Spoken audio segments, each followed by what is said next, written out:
Hello cinema প্রেমী বন্ধুরা, অবশেষে তেরে ইশকে মে মুভির ট্রেলার চলে এসেছে। এটা একটি সিকুয়েল মুভি, যেটার প্রথম পার্ট ছিল রানছানা। আসলে এই ধরনের লাভ স্টোরি খুব কমই আসে, যেটা রানছানা মুভিতে আমাদেরকে দেখিয়েছিল।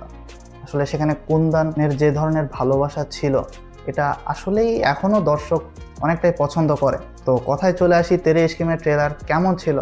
ধানুষের এবারের বিপরীতে যে প্লে করছে ক্যারেক্টার, ফিমেল লিড ক্যারেক্টারে রয়েছে কৃতি সানন। তো অবশ্যই লাভ স্টোরিটা একটু ভিন্ন রকমের হতে চলেছে। এখন ট্রেলারে আমরা কি দেখলাম, আসলে কি ট্রেলারটি ভালো ছিল? তো এই বিষয়ে যদি আমি কথা বলি যে ট্রেলার ভিন্ন এবং মুভি ভিন্ন, আমার মনে হলো যে এডিটরকে দেওয়া হয়েছে যে এই মুভিটা একটু ন্যারেট করে আমাদেরকে দেখিয়ে দাও। তো যে কেটেছে সে হয়তো বা সেটাই দেখিয়েছে, পুরো মুভিটা সে ট্রেলারে ধারণ করার চেষ্টা করেছে।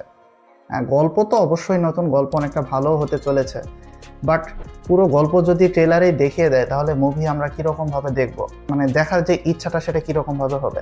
এখন বাদ বাকি ট্রেলারের সবচাইতে ভালো দিকগুলি যেটা, সেটা হচ্ছে ধানুষের অ্যাক্টিং, তার আই এক্সপ্রেশন। মানে অফিসে সে যখন কৃতি সাননের দিকে তাকায় তখন আসলেই ভালো লেগেছিল।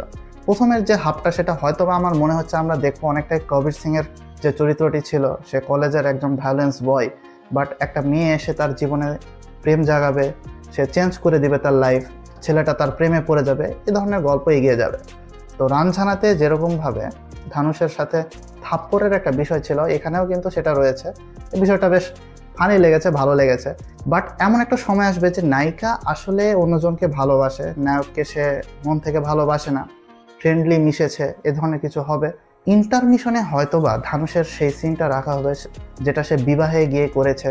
পুরো বিবাহের আয়োজন যেটা ছিল সেখানে আগুন জ্বালিয়ে দেয় আর পুলিশ তাকে মারধর করে নিয়ে যায়। তো এই বিষয়টা হয়তো ইন্টারমিশনে রাখা হবে। এখন নায়িকার পরবর্তীতে যখন বিয়ে হবে তখন হলুদে সে যাবে আর সে বলবে যে গঙ্গা জল থেকে একটু পানি নিয়ে এসেছি, তুমি পুরনো পাপ ধুয়ে ফেলো, আমার বাবা মরে গিয়েছে। আসলে বাবার ইমোশনও এখানে থাকবে। তো গল্পর কনসেপ্টটা অনেক কিছুই। সে পরে গিয়ে শক্ত হয়ে যাবে এবং নিজেকে এমনভাবে তৈরি করবে যে দেশের জন্য সে লড়াই করতে থাকবে। আর যে পাইলট, আসলে প্যাট্রিয়টিজমের বিষয়টা এখানে দেখানো হবে। কিন্তু নায়িকা সেখানে কিভাবে আসবে, মুক্তি এবার শঙ্করের কিভাবে হবে, সেটাই হয়তো বা এই মুভির মূল কনসেপ্ট। তো গল্পের অনেক কিছুই কিন্তু দেখিয়েছে তারা, অনেক কিছুই বোঝা গিয়েছে।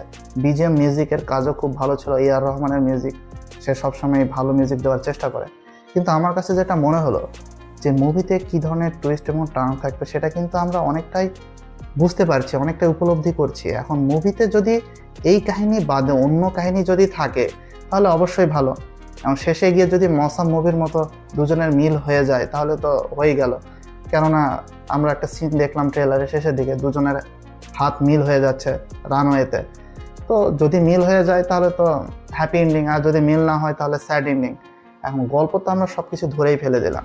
যদি অ্যানিমেলের ট্রেলারের মতো যদি হয় যে আমরা দেখেছি একটা, মুভিতে গিয়ে হচ্ছে আরেকটা, আসলে ট্রেলারটি ভালো ছিল না, মুভির গল্প ভালো, আমার কাছে এটাই মনে হলো। আর ওভারঅল এই মুভিটা খুব একটা খারাপ না, অ্যাজ এ লাভ স্টোরি খুবই ভালো হবে।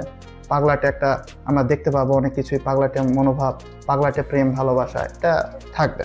এখন দেখার বিষয় এটা যখন রিলিজ পাবে দর্শক কীরকমভাবে গ্রহণ করে আর এই মুভিটির ওয়ার্ড অফ মাউথ কেমন যায়। তো ওভারঅল ট্রেলারটি আপনার কাছে কেমন লেগেছে? অনেক বড়ই ট্রেলার, প্রায় 3 মিনিট 23 সেকেন্ডের। তো ট্রেলারটি যদি আপনার কাছেও ভালো লেগে থাকে বা আপনার কাছে ট্রেলার সম্পর্কে কিছু বলার থাকলে অবশ্যই নিচের কমেন্ট বক্সে কমেন্ট জানাবেন।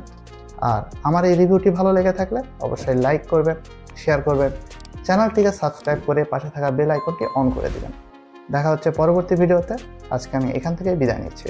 Signing out.